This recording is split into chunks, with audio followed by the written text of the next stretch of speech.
Cobweb Christmas, The Tradition of Tinsel by Shirley Clemo, illustrated by Jane Manning. Once upon a Christmas time, long ago in Germany, there lived a little old woman. She was so little she had to stand on a stool to climb into bed, and so old she couldn't even count all of the Christmases that she had seen. The children in the nearby village called her Tante, which means auntie in German. Tanta lived at the edge of a pine forest in a tiny cottage just large enough for her to keep a canary for singing, a cat for purring, and a dog to lie beside the fire. Squeezed up against the cottage was a barn. In it, Tanta kept a donkey for riding and a goat for milk and cheese. She had a noisy rooster to wake her up in the morning and a speckled hen to lay an egg for her breakfast. With so many animals about, her little cottage wasn't very tidy. But a bit of fur, a few feathers, or a spider web or two didn't bother Tanta. Except once a year. When the days got short and the nights grew long, the old lady would nod her head and say, "It's time to clean for Christmas." Then Tanta shook the quilt and scoured the kettle until it shone. She scrubbed the floor on her hands and knees and stood on tippy-toe on her stool to sweep the cobwebs from the rafters. "Shoo!" said Tanta. She swished her broom and sent every spider and each wisp of web flying out the door. When she'd cleaned her home from corner to corner, the little old woman nodded and said, "Time to fetch Christmas." Tanta took an axe from the barn and hung the harness with bells on the donkey. She scrambled onto its back, and they trotted into the forest. They circled round and round until the old lady cried, "There!" She pointed to a pine tree no bigger than she was.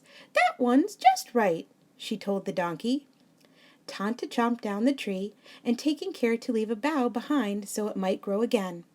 Then, bells jingling, they went home. Only now the donkey carried a tree upon its back, and Tanta skipped along beside him. The tree fit perfectly in the tiny cottage. The old woman nodded and said, "Time to make Christmas." Tanta made cookies for the tree. She baked the gingerbread, boys and girls. She rolled sugar cookies shaped like new moons and cut cinnamon cookie stars.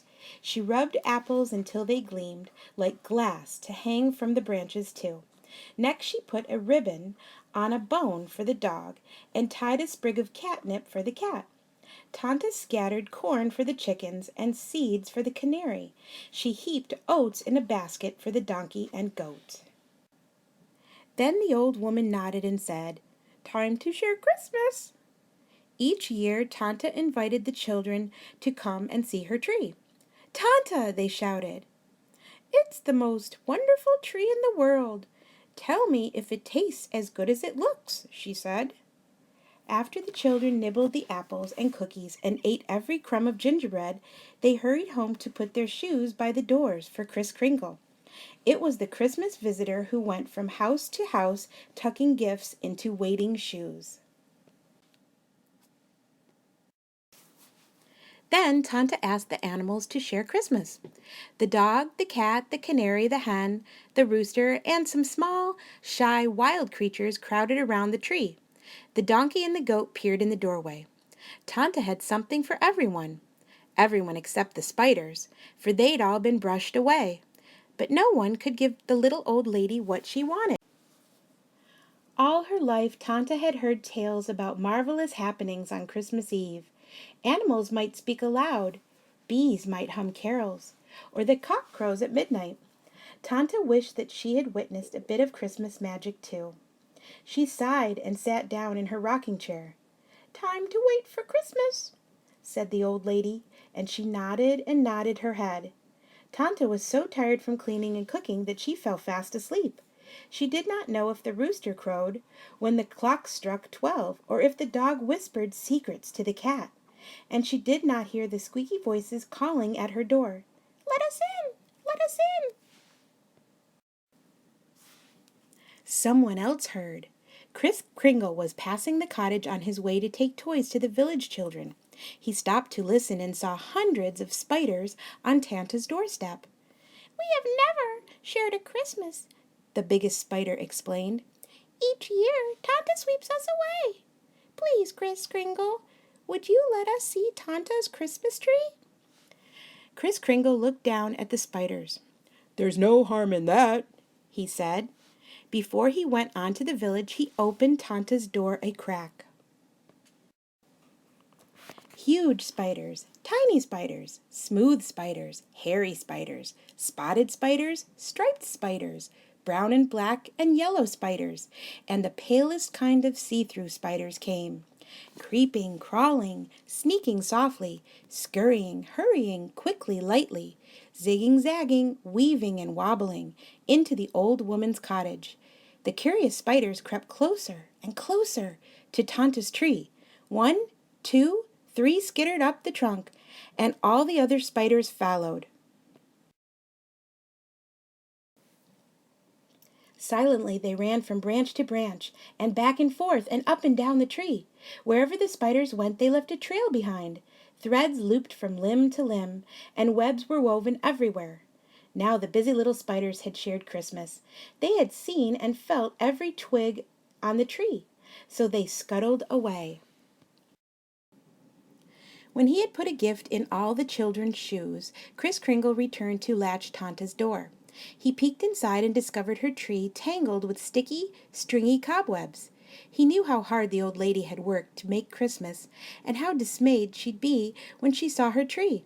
But he didn't blame the spiders for being curious. Instead, he decided to leave a special gift for Tanta too. Gently, Kris Kringle touched each web.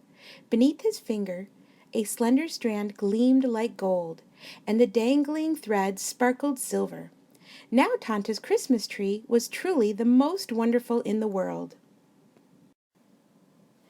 The rooster woke Tanta in the morning. The old lady blinked in amazement at her glittering tree. "Something magical has happened," she cried, and she climbed on her stool for a better look. At the top of the tree she saw one small spider finishing its web. "Ah!" Tanta nodded her head. "So it's you and your kin I have to thank for this Christmas magic." The little old lady understood that such wonders only happen once. Each Christmas thereafter she did not clean so carefully, but left a few webs in the rafters so that the spiders might share Christmas too.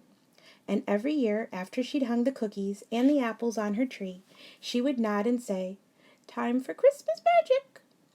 Then Tanta would weave tinsel among the branches until her tree sparkled with strings of gold and silver, just as it did that magical cobweb Christmas.